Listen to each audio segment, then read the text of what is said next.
the true secret to capturing attention lies not just in your words, but in how you sound. What if the right voice, tone, and branding could transform your business and enhance customer experience? Welcome to PhD with Woman on It, Hack the Future. My name is Beata Young, and today's PhD Positivity Hack delivered will be by our guest, Jody Krangle. Topic: Beyond the Noise, the hidden power of sound in marketing and business. Episode 177 starts here. Let me remind you, this is a grassroots community that focuses on women on IT, an inclusive forum of women in technology, startups, and female leaders who are supported by men as well. And I bring heart to that hustle because empathy is my motto, and empathy is critical in marketing and business. First, let me mention what's been happening in the world of women in tech. Congratulations to Vanu Mari, founder of Coffee Lab Nairobi, for being featured in this month's Women Who Built Africa Spotlight. Your mission to reconnect local consumers with exceptional quality of Kenyan coffee is inspiring. We are excited to see you continue to elevate local coffee experiences and empower communities through your work. A huge congratulations also to our former PhD guest Roya Kandalan for being featured on a Times Square billboard as one of the top mentors on TopMate.io. Your dedication to advancing ethical AI, mentoring aspiring tech leaders, and empowering others has earned you this well-deserved recognition. We are excited to see how you continue to shape the future of AI. Join our former PhD guest Annie Godelot for her upcoming masterclass, Carbs and Fiber, the Middle Life Game Changers, this March 27th at 1 p.m. ET, where she'll break down the science and give you practical, sustainable strategies to make carbs and fiber work for you, not against you. Don't miss this opportunity to learn. Now let's go back to our topic, Beyond the Noise, the hidden power of sound in marketing and business. This week's episode of PhD, we are diving into the fascinating world of audio branding and voiceover success with Jody Krangle, a seasoned voice actor who has worked with major brands like Dell, BBVA, and Kraft. From lending her voice to global campaigns to hosting audio branding, the hidden gem of marketing, she knows firsthand how sound influences perception, emotion, and decision making.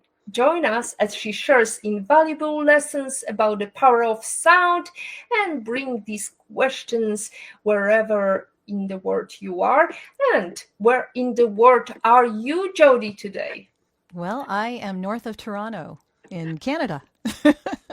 Beautiful location. Canada, it must be. Hopefully it's already springtime. Oh no. Oh Not no. Yet. Oh no. No, we've had our fall spring already and it's now -2 Celsius here. So, yeah, no. No sound of these birds tweeting. No. Unfortunately, that's kind of what I look forward to, though, when spring starts. The sound of the birds is very comforting.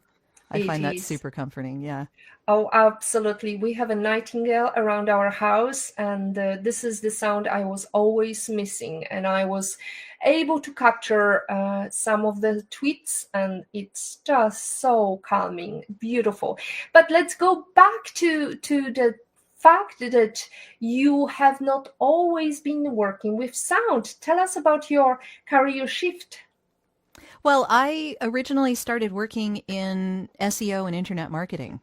So I'm kind of left and right brained in that I love technology almost as much as I love the creative aspects of working. And and creating. And I really loved the technology when the internet was a new thing. So I had a songwriting website from 1995 until about 2016. And while I was promoting that on a dime, because I had no money, I learned how SEO and internet marketing worked and then started putting that to good use for other people. So that was what I did for 12 years until I switched to voiceover. That's quite a switch. So, hmm what inspired you to switch into voiceovers? Well, I was doing volunteering of my time for the CNIB, which is the Canadian National Institute for the Blind, back in 95 and 96. And I was reading magazine articles onto reel to reel tape at the time, which, I mean, that's going way back. But I enjoyed the tech as much as I enjoyed the performing of the voice. And it kind of got my brain percolating about what the possibilities could be. So I decided to look into that, but it was on the back burner for a little while until I really got tired of SEO. And then when I was super tired of that, I decided, okay, time to go into the more creative aspects of a career and let's do voiceover. Well, you say creative, however, voiceovers does not really let you create your own story, right? You're mainly reading somebody else's script. That's true, but what happens when you get a script is that you still need to perform it. So there is something, it is an acting job. It is a creative venture because this is a performance. So I needed to learn, first of all, how to act. I needed to know about how to use my instrument because I need to know what perspective I need to have when I'm performing a script. So someone gives me the text and they don't read it for me. They may give me some description about what they're hoping to get across and the emotions that they want to have people feel, but they aren't giving me a line by line read generally. Sometimes they may, but and that's fine. But it is up to interpretation. And sometimes my interpretation might be different from what they heard in their head, but will work for them as well, or even work better than what they were imagining. So it just depends on what it is I'm saying, where I'm supposed to be while I am speaking those words, and who I'm talking to. Because that's always your tone of voice is always different depending on where you are and who you're talking to. You voice campaigns for giants like Dell and Kraft. What's the magic ingredient in a voice that makes brands unforgettable? I think it's different for every brand. It just depends on what the brand's emotions are and what they're hoping to get across. So if they want playful, if they want warm and empathetic, if they want more of a authoritative kind of sound, it really depends on what it is they're after. And a lot of it has to do with the emotion that they want people to feel. I think that's really the most important thing because their music, the voice they choose, any sound effects, all of that has to feed into what emotion they want people to feel because sound makes us feel. Sound, well, the Netflix sound, often referred as Tadum, has become widely recognized by viewers since it was first introduced in 2015. This distinctive sound plays when users open the Netflix app and before the start of many Netflix series and movies, and they worked with Oscar-winning sound editor Lon Bender to create a unique sound to introduce Netflix series. How do you craft that kind of sonic identity? Oh, that's a big question. And it's not something that I actually do myself. I speak to a lot of people who do it on my podcast. So I have I guess, a rudimentary idea. But a lot of them start with mood boards. And what they do with that is they get from the company what they want people who are experiencing their brand to feel and the archetypes sometimes of who they are. Like, are they a sage? Are they an architect? Are they a nurturer? Are they a mix of these things? And I'm really simplifying it here because there are different archetypes and lots of people have different interpretations of what those archetypes are. But in general, it's all about the emotion that you want people to feel because the visuals are the information, but the sound is the heart. That's how we feel. That's how we experience emotions. When you're watching a movie and you are being led kind of around by the nose to what you're supposed to feel in that moment in the movie, it's usually the sounds, it's usually the emotional voices and the music that plays that gets you to that emotional point. If you turn off the sound on a movie, you'll get the information, but you won't care about it. That's kind of the point. So you also said that the sound influences how we feel, but also it influences our emotions. And when we hear, for example, crispy noise, that makes us crave for food. Can you elaborate a little bit more on that? Well, I think also that there was a study done. I've had a fellow named Pavle Marinkovic on my podcast, and he did an experiment about chocolate, actually. And he found that people experienced more bitterness when they heard lower bass sounds of music, for instance. So, like cello and that kind of lower decibel stuff. And then when they heard piano music or flute music, they experienced more sweetness. So our what we hear influences what we taste, definitely. And they use this in brick and mortar shopping malls and stores in a shopping mall or a brick and mortar store.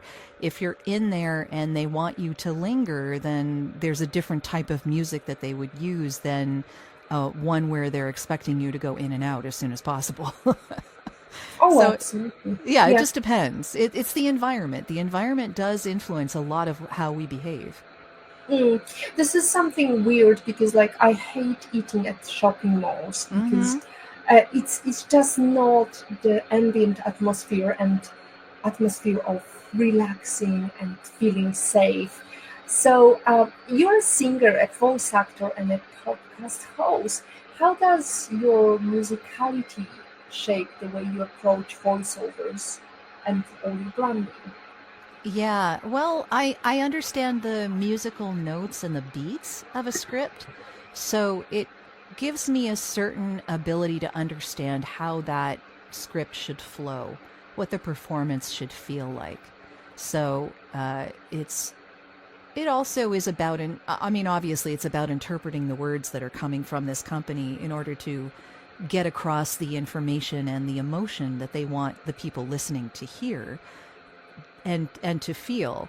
But also it allows me to understand my instrument very well, so I know how to get into a certain vocal tone very easily, and I know what tone would be greatly appreciated in that kind of a delivery. Also, if the client gives me a piece of music that they're going to put behind my voiceover, that really gets me to the tone that they need almost instantly because that piece of music gives me the emotional intentionality behind the piece.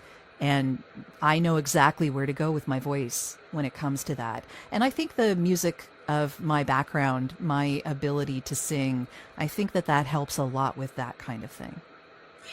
So, when you feel not exactly in the mood, how do you change your mood to actually reflect what is the required mood for the voiceover?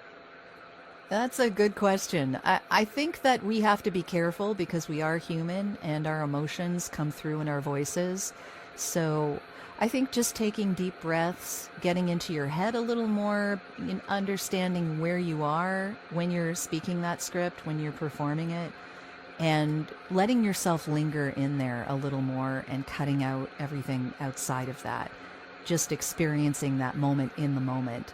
And it can be hard to do because it really depends. If you're in a different headspace, sometimes you just need to wait and approach it later. I would never say that as humans we shouldn't experience what we do as humans. Like, be human. You're allowed. So, I'm wondering, Jody, do you have the same problem like many actors, visual actors? They experience this problem of stepping into a role and finding it difficult to step out when the role is finished. Do you experience something similar? I think that if I was memorizing the scripts and performing them over and over again, that maybe I would. But in the realm that I'm in voiceover, no, I don't really have that problem. Also, I am mostly in the advertising, marketing, and branding space, so I don't tend to do animation or video games or audiobooks, and so I don't tend to linger overly long in certain headspaces. I get to know the headspaces that people hire me for on a regular basis, and it tends to be closer to who I am because people hire me because I'm me. They don't hire me because I'm someone else. So, yeah, I think that's less of a problem for me than it might be for some people. So we have a comment from Desiree. Hello, ladies. You both look great. Love your voice, Jodie. It's so soothing. Looking forward to this show. So speaking of your voice, Jodie, some of our listeners probably noticed that I'm trying my best to um, set the good tone of voice to compete with your voice, as it were, which is impossible because I'm not really a voice actor. However, I wanted to ask you, well, did you always have this voice, or did you practice, or what's your secret? There's no secret. I was born this way. My grandfather was a on the radio like years and years and years ago for a short time, and he had a really deep, chocolatey, lovely voice. And my mom is a singer, so this, I guess I come by it honestly, but yeah, it developed over time, and I think as I get older, it gets a little slight bit deeper. So yeah, it just happened. But I will say that voice acting isn't necessarily about having a pretty voice. And in some cases, it can work against me because in the commercial market, they want you to be very raw and real in a lot of cases. And my voice tends to sound a little announcery because that's just who I am. So it can be hard to take that out and make it sound more casual. And in that case, really your voice isn't really about the voice, it's about what you do with it. Here's a tidbit. Studies show songs with 120 beats per minute of rhythm increases dopamine. So, are we wired to respond to musicality in voices? I'm sure we are. I think we are. um I guess it's different for everybody, and it might be different across cultures too, so I wouldn't say any generalities here. But I will say that in the early days of recording and announcing, for instance, on television and such, the microphones were not tuned for female voices at all. And they would sound shrill because they were tuned towards deeper male voices. So any higher female voice wasn't getting through properly in the microphone. And yeah, there's been a lot of developments over time that have made that much more pleasant sounding. But there's a certain bias that was created because of what we were hearing in the early days of recording and the early days of television and radio. Well, we've heard about Elizabeth Holmes lowering her tone of voice to be taken more seriously. What would be your advice to those female who want to be taken seriously in the workplace, or with their pitching, or with their business idea, sales tactics? Good question. And I think it depends on your environment. But I will say that a lot of women tend to upspeak, and you don't want to have a question on the end of everything that you say. So that could be a problem. But if you are calm and you say what you mean and you have maybe less filler words, that's probably going to make you come across as more intelligent. I mean, knowing what you're going to say and wanting to get that point across, I think, I hate to say that women should sound more like men, and I don't necessarily think that they should. So it just depends on the environment and what you're hoping to accomplish. And what about the pausing in speaking? I think it can work to your favor. People lean in when they hear a silence. And also, a sigh can really help you calm down. So if you're in a public speaking environment or you're in a public presentation or something like that, just, taking a breath and letting it out softly and continuing from there might be very helpful just to calm you down. And I think that's important. I think that we need to approach whatever it is we're doing from a rational viewpoint, from a calm viewpoint, so that we can understand everything that's happening around us. I think it's important for our voice not to run on when we're not paying attention. And other than that, it's different for every person, so it's really hard to say. But if you really need instruction in that kind of thing, there are coaches that can help with that. Thank you. Well, we've been in this podcast 5 years now, and we've had over 170 episodes. And judging by the title and what our community is doing, how would you introduce our Women on IT community if you had to do a voiceover? That's a big question because I don't write scripts, I speak them. So give me a script and I'm happy to read it for you. Okay. Well, somebody from the production will send it in the private chat in a moment. And we will read it. We'll listen to your reading. I love that. So you've called audio branding the hidden gem of marketing. Why do you think business still underestimates the power of sound?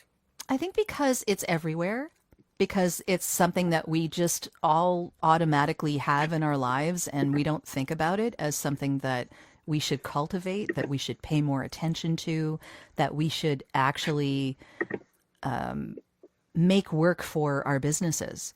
And we are multidimensional people. We experience many different sensory things coming at us in a day.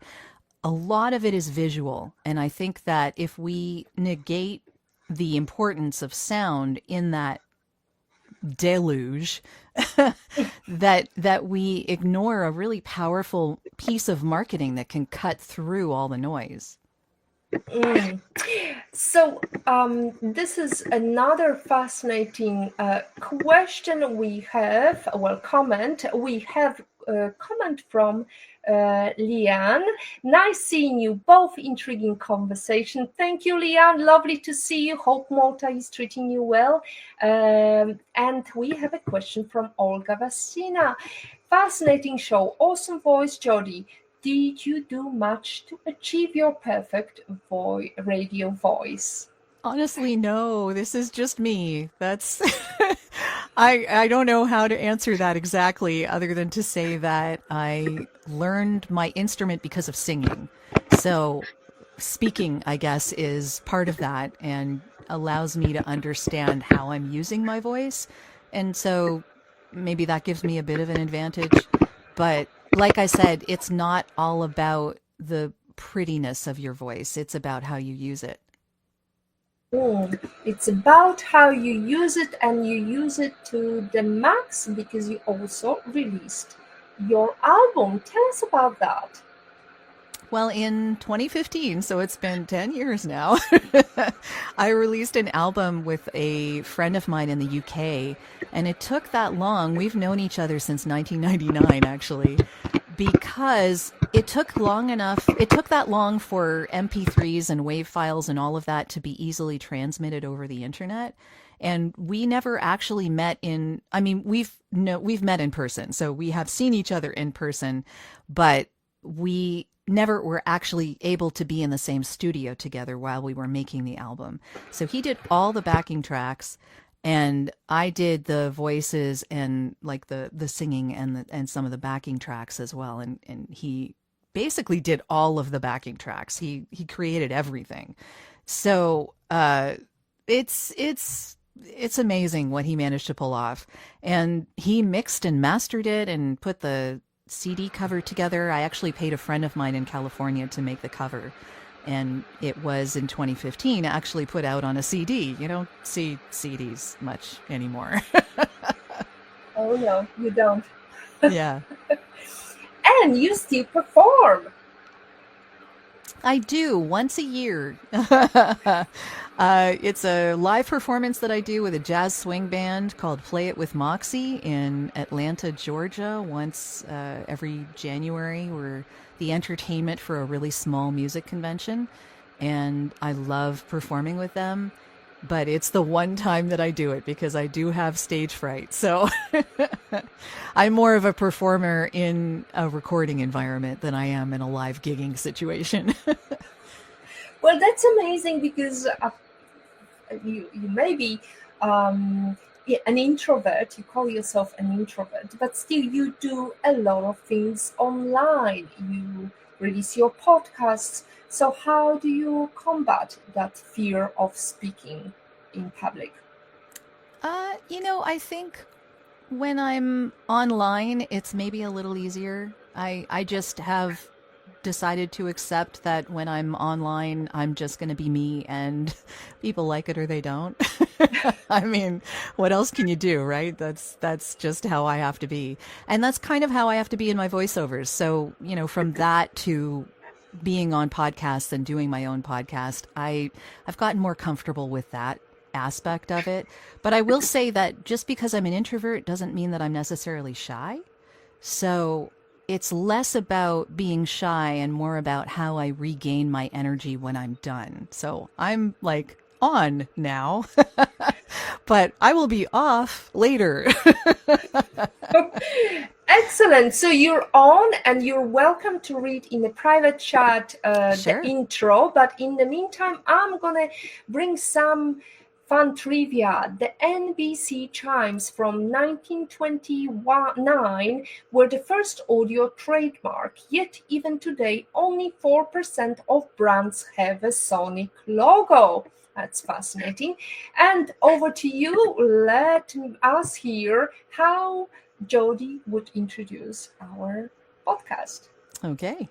Welcome to PhD with Women on IT, Hack the Future. My name is Jody Krangle, and today's PhD positivity hack delivered is by our host, Beta Young. Thank you. Bravo. That's a whole circle, Jody, because I have to tell you that I'm also an introvert. I found it very difficult to ask questions and to be ready with various guests. 5 years in the making, and we are here. We've had over 170, over 200 guests during various shows, and it's lovely to hear a different voice introducing our show. So, as I mentioned, there is only 4% of brands that have a sonic logo. Any reason why only 4% of the brands think about their sonic marketing branding? I think there are a lot of reasons, and one of them is that they think it might be too expensive for them to figure something out. I think it depends on what kind of sonic branding you're going to put together. It doesn't have to be expensive. If you just pay a musician to make a song for you that you can use in your podcast, playing your CEO onto stage for a speaking engagement, on a video, this kind of thing, it isn't necessarily hugely expensive, and believe me, the musician will thank you. So I think having your own sonic identity is a big umbrella, and you can add to it over time. You don't necessarily have to have it all in one go, but owning that is really important. I think the problem that a lot of brands get into is that they use license-free music directories to get the music for their videos or anything else. Maybe they're on hold, whatever. And they don't own those properties. They don't own that piece of music. So their brand cannot be associated with that music because another brand that may have nothing to do with their industry is using the same sound or the same piece of music. And it's really hard to actually become memorable for that sound when it's not yours. You don't want to piggyback on someone else's sound, sonic logo or sound in general. You want to have your own. And a lot of it has to do with consistent repetition. So you need to use it once you have it. And that's another problem entirely. So, yeah. Well, you transitioned from SEO to voice acting in 2007. What scared you the most about reinventing yourself? That's a really good question. I think all of us struggle when we reinvent ourselves because we wonder if we're good enough. We always wonder if we're good enough.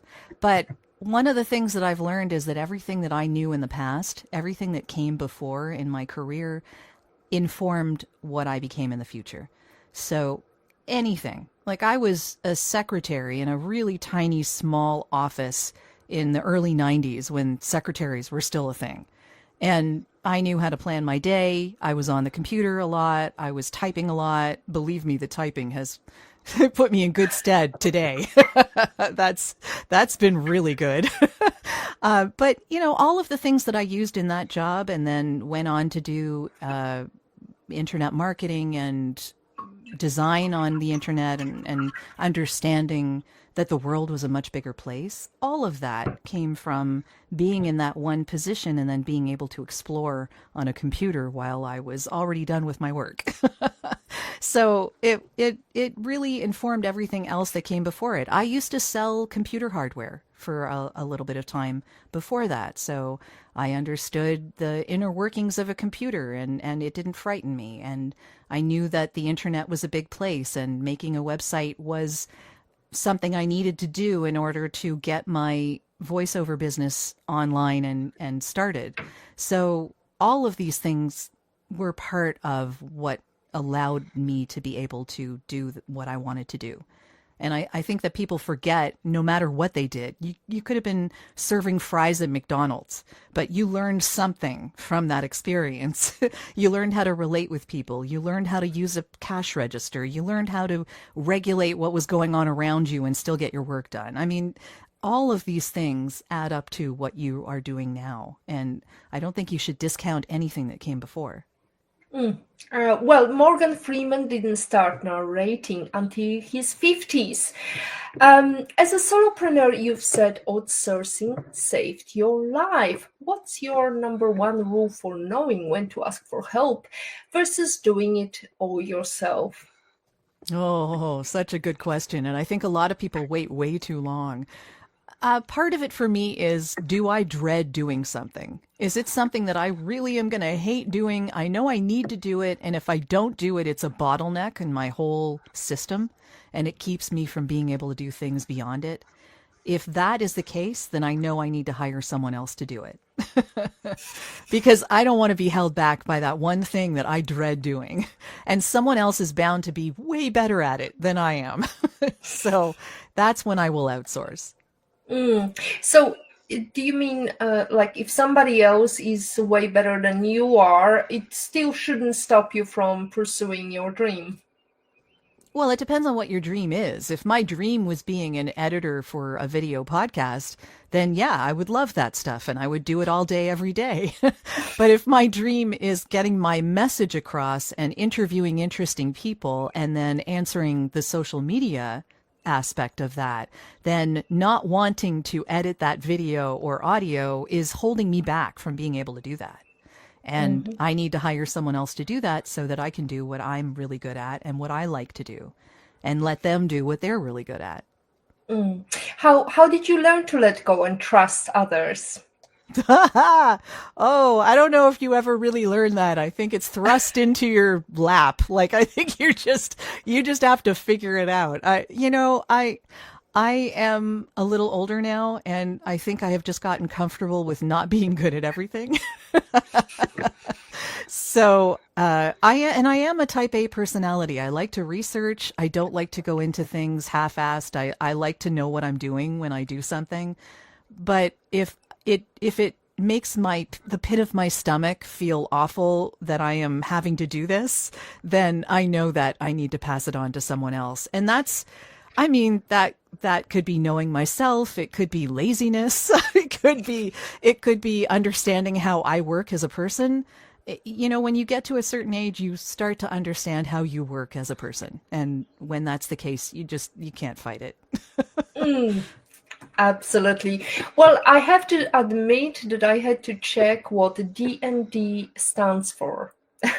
So, to those of our audience who doesn't know, let us know what is D&D player. How has role playing at the table translated to improv skills behind Well, the mic or yeah, business?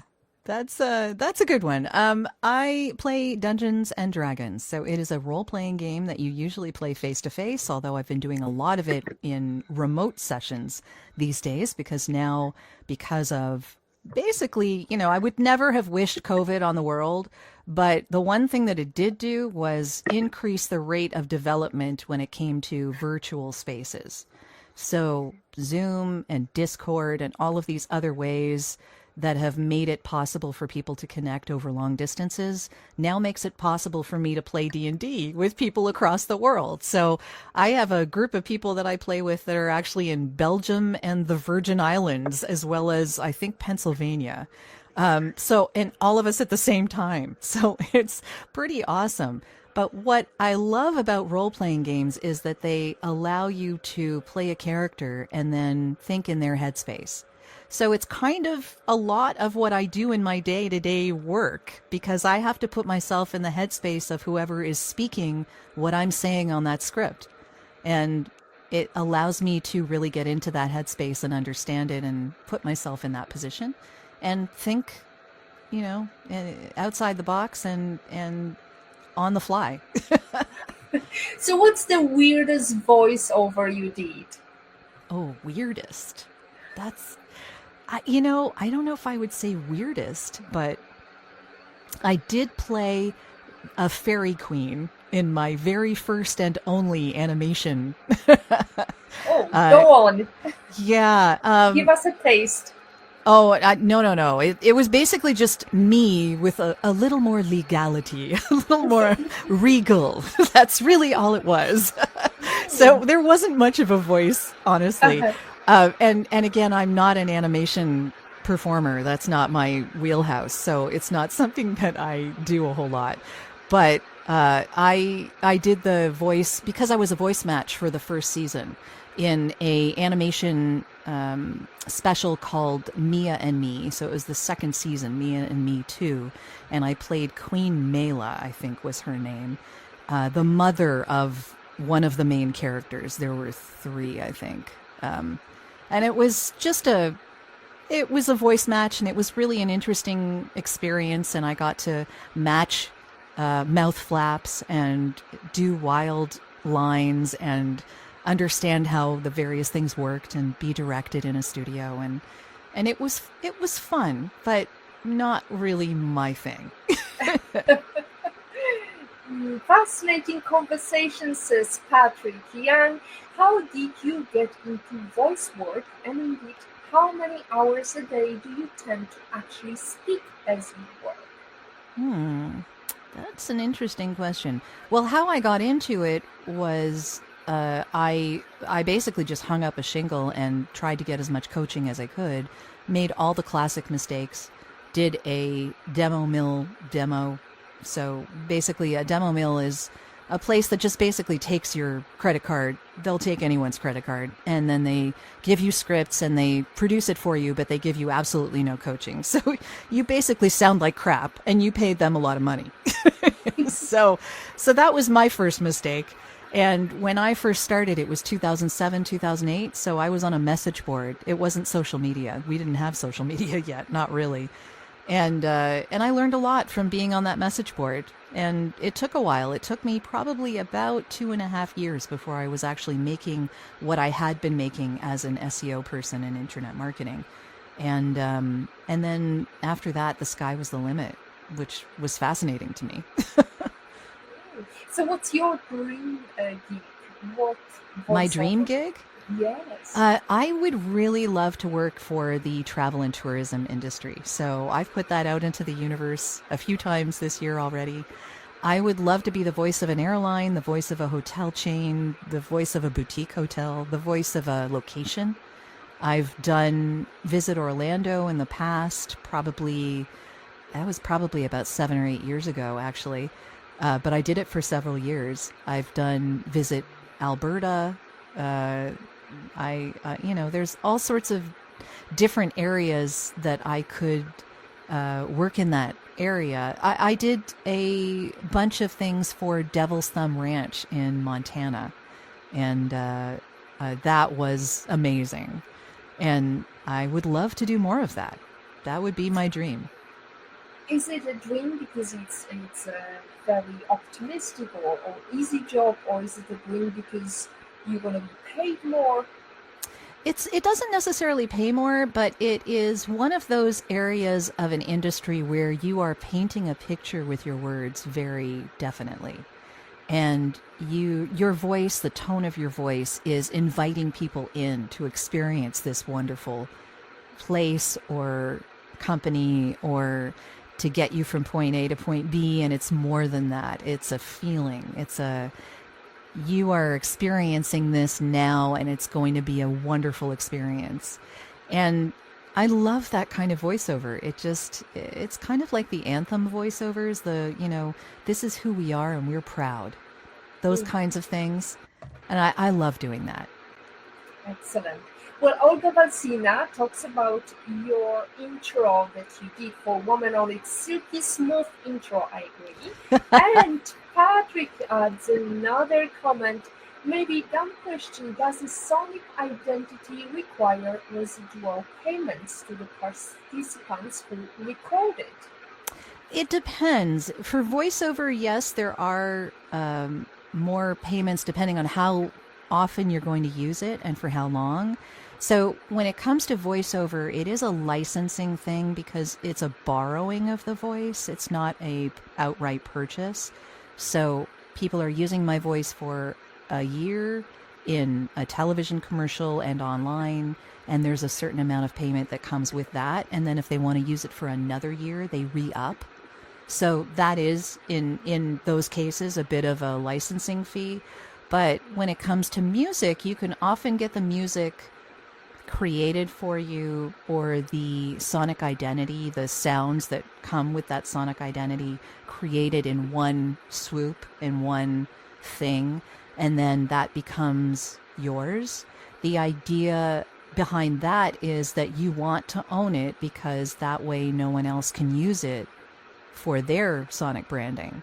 So it becomes your unique property. The reason that voiceover is a little more sticky when it comes to that is because I'm continuing to do my voiceovers. So if you are using my voice in a specific industry and you are paying for it for a year in that specific industry in a wide area, I can't work for anyone else in that industry for however long you are able to use that voice. And so that's basically, money that I'm not earning because I can't work in that area. So that's why I'm being paid for that, because I can't work for someone else in that same industry as a courtesy to you, but there's also a conflict. I don't want to conflict with, I don't want to be the voice for someone else in the same industry as you, because that would take away from your branding, and I don't want to do that. Your podcast uncovers how sound builds connection. What's the story the audio transponder Bron's relationship with its... I'm sorry, I'm not hearing you very well right now. Okay, let me try that again. Can you hear me okay now? Mm-hmm. Your podcast uncovers how sound builds connection. What's a story where audio transformed a brand's relationship with its audience? Well, there have been several of them. I know that MasterCard, for instance, did a whole big audio branding campaign many years back, and they've had a much better relationship with their particular audience and for their brand because of the participation of the people who are experiencing it. So they made a brand sound and a song, a sonic logo and a mnemonic and a piece of music that was different for everywhere in the world that it was heard. So it was kind of the first localization that you heard in that space, or maybe the first one that you heard that was that promoted, that was that spoken about. And I thought it was really interesting because it did allow people experiencing the brand to understand that from their local perspective. And there have been a lot of instances of this. And, things like Tostitos, using the crunch of their chips and the crinkling of their bag and all of this stuff to make their audio logo and that kind of thing. When it becomes playful and when it becomes interesting, I think people pay more attention to it. Mm. Babies recognize their mother's voice before birth. Sound is our first language. And I remember we talked about it before joining the show. I remember the best sound to wake us up in the morning was when my mother was singing. Whereas when my father was trying to wake us up, it would be just one knock at the door and saying, "Get up," and that's it. And that was the worst sound to wake up to. How do you wake up to? What's the sound that wakes you up in the morning, Jordi? Oh, honestly, in the morning, I don't honestly hear much sound. Right now, it's the humidifier. But I mean, do you have an alarm set up? I don't. I am lucky enough to be in a position where I'm working for myself, and so my body just automatically wakes up around 6:30, 7 o'clock, and I just am up. So then the first thing that ends up, the first thing that I end up hearing is my husband, who wakes up before me most days, downstairs in the kitchen making his breakfast. Excellent. That's good sound of. It's a very comforting sound to me. Yes. Oh, my comforting sound is when my husband makes me a coffee. Oh, well, that's nice. Absolutely. Yeah. If you could leave the world with one piece of advice about harnessing sound's power, what would it be? Just pay attention. I think a lot of people don't pay attention at all. And you need to be conscious of not only the good sounds, but the bad sounds. Because if you hear bad sounds too often, it's not good for your health. So I think we need to surround ourselves with good sounds and pay attention to them because they do cut through the noise. There's a lot of noise out there right now, and we need something else to focus on. Beautiful music to my ears, Jody. I'm letting now carry on this conversation with our lovely Jamil, who's joining in the studio. Jamil, over to you. Thank you, B. Hello, Jody. Hello. I hope you're enjoying the conversation. I am. We've been talking a lot about how powerful our voices are, especially in the context of audio branding with Jody Kaya. What advice would you give to females to help their career or start an entrepreneurial journey? That's a good question. But I think what I touched on before about using everything that came before is a good piece of advice. It really does contribute to all of the skills that you're going to need in the future. And also, I would say approach things from a perspective of abundance. And that means that there isn't a finite amount of something, that there's actually an infinite amount, and you are just having that one bit. and there's plenty for everybody. So if you come at it from that kind of a viewpoint, then you are much more likely to think about gratitude, to trust in the universe, to provide what you need, and just go and do what you need to do. If you had to pick like the top three soft skills that super career-driven women should have, what would they be? Especially in this world where everyone's trying to be head over all the noise. Yeah. I would say communication is a really, really big skill to know and have. And then negotiation, because we all, if we have businesses, we have to negotiate. And then confidence, having confidence, learning confidence. And it is something that you need to learn. Speaking of confidence, a lot of us get mixed up, like shy versus introvert, and Mm-hmm. it's not the same thing. How do you move from feeling like your introversion is a disadvantage to feeling like it's a superpower? And how can you help others do the same? I think as an introvert, it helps us focus. So when I am in a situation where I have to be public facing, I am very focused and I try to be calm. It doesn't always work, but I try to be calm. And yeah, I think as someone who knows when I need to be on and when I don't need to be, that I pay a lot of attention to the little things. And so when I focus on what I need to pay attention to myself in order to be my best version of myself and present the information that people are asking me to present, then I concentrate on that now, and then I know I'll have peace later on. I need to have a moment to recover before I go into something else. So I think a lot of introverts really just mistake the anxiety with the need to replenish. And it's not necessarily anxiety, it's more about knowing when you need to replenish. Mhm. Nice. When you hit a wall, when you're staring down a big challenge, like how do I make this sound amazing? Or even just the everyday business headaches, what do you do? Like, what's your go-to way of figuring things out?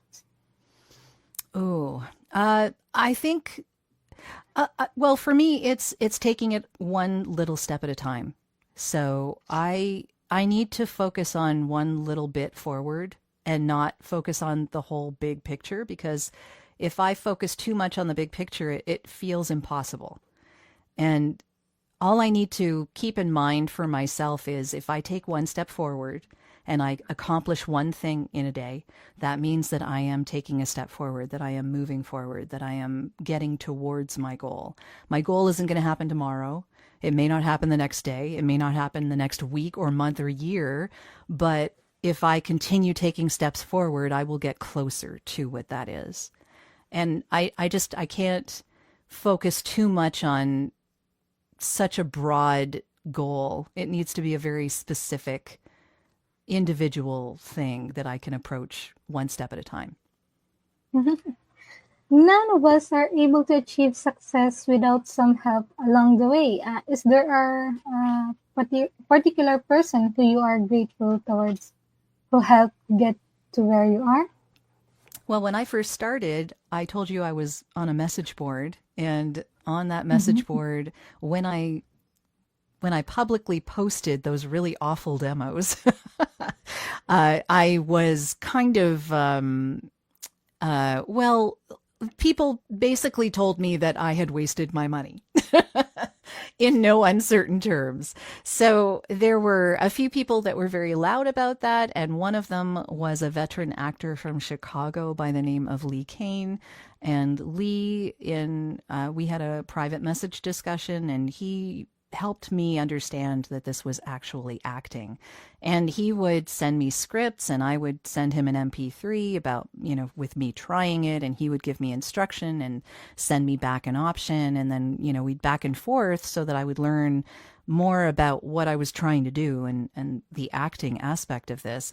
And he was a great teacher. And from there, we made a couple of spots that I could then put on a new demo to promote myself with. So if he hadn't have taken me under his wing like that, I probably would not have a career right now.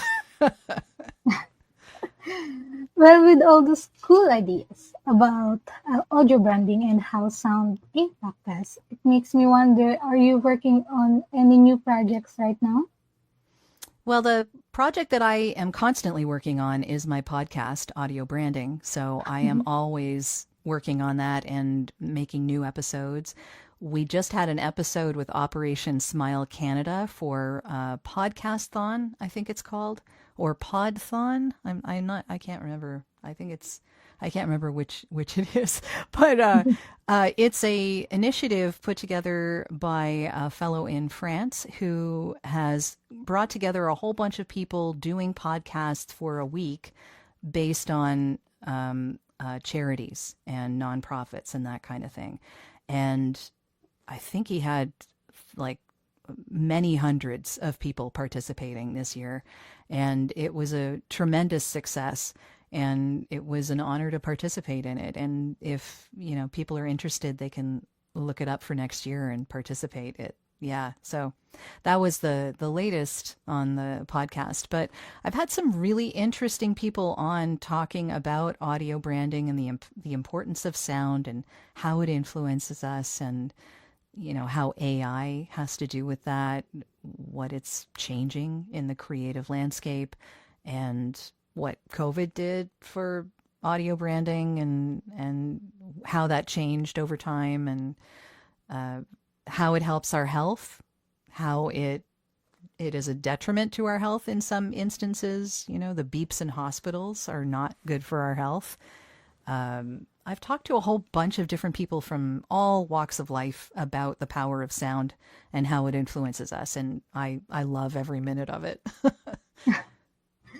Eleanor Roosevelt once said, women are like tea bags. We don't know our true strength until we are in hot water. In life, how are you in hot water? Jody, how are you brewing? How am I brewing? That's an interesting question. Well, I guess I understand that this career owes me absolutely nothing. That sometimes it's feast or famine, and I need to work on the marketing aspect of my career when it's quiet and not get too much inside my own head. So wallowing in anxiety and worry is not a good place to be. So yeah, that's where I talk about the whole coming at this from a position of abundance as opposed to the opposite. What is the number one book you can sit and think, oh, I wish I read before I started my career? Well, I'm going to call out a friend. His name is Vincent Puglisi, and I was a member of his business mastermind many years back. He's a fantastic coach and a really interesting guy, and he has a book out called The Wealth of Connection. And I really wish that he had written this many years ago, because I should have read it many years ago. And it is really all about making connections with no reasons, no expectations, just meeting people, getting to know them, and understanding what they might need, and making good decisions as far as where they are in life and where you are in life and how you can help each other. And I think that if I had known about that, I would feel less icky about selling, because if you have connections, if you speak to people on their level and you're already friends, it's not about selling. It's about helping each other figure things out, and maybe this is useful to them, and maybe they'll be interested in it. And it's less about being an icky salesperson. Yes. Let's imagine that you could meet anyone in the world for a private breakfast. Who would it be and where would you choose to meet? Well, I chose someone who is no longer living and thought that I would really love to meet Leonardo da Vinci because that guy was way before his time and I want to know where he got his ideas because those were pretty freaky for the time. So, yeah, I was really intrigued about his thought processes and where he was getting those ideas from and how he was going to make them manifest, and especially in the time that he was living in. And as far as a breakfast place is concerned, I love a good breakfast crepe, so I'm all about that. But really, anywhere where there's strong coffee, I'm good. And for the last question, can you please give us your favorite life lesson quote? Well, is it okay if I swear? Yes, sure. Okay, because this is a Mel Robbins quote that I am particularly in love with, and it's "Don't talk shit, do shit." And for me, what that means is that I don't want to talk bad about someone. I just want to be in my own lane and figure out my own stuff because we all have our own stuff to figure out. And it's a no nonsense kind of idea that helps me remember to get down to business and quit worrying about what other people are doing. Just do what I'm doing and take those steps forward. That's so nice. Jody, thank you so much. And seriously, you are so amazing. To bring to bring us with even more audio goodness, I'm gonna hand things over to Beata Yang. Thank you. So much. Interaction with Jamil, and I just brought this great quotation. You mentioned selling. You can't sell anything if you can't tell anything, Beth Comstock said. I'm wondering what would Leonardo da Vinci sound. I hope he's got a good, nice, silky voice. I don't know, but I'll bet his accent will be killer. Absolutely. Well, you talked about communication, negotiation, and confidence as building stones for any female's career. The anxiety and the need to replenish is something that will definitely leave us with great thoughts, and progress over perfection is another great stepping stone. Small steps lead to big accomplishments, as Cindy Gallop always says. Jody, thank you so much for sharing your insights and great, incredible voice. We are leaving here today feeling inspired, and in this beautiful tone of voice, we can feel at ease. Thank you so much for having me. Thank you. And that's it from episode 177 of Positivity Live, a Hack Delivered. Thanks to our guest, Jody Krangle. To stay updated and ensure you never miss another episode, turn on notifications. Hit that subscribe button, because next week we're gonna talk with Dr. Tina Shermer-Sellers about breaking the silence, unmasking sexual shame, and reclaiming woman power. As always, our positivity quote comes from Positive Thinking and goes, look for something positive in each day, even if some days you have to look a little bit harder. And finally, as Maya Angelou says, if you don't like something, change it. If you can't change it, change your attitude, change your tone of voice. Today is your day to hack the future, hack the positivity you want. Thank you.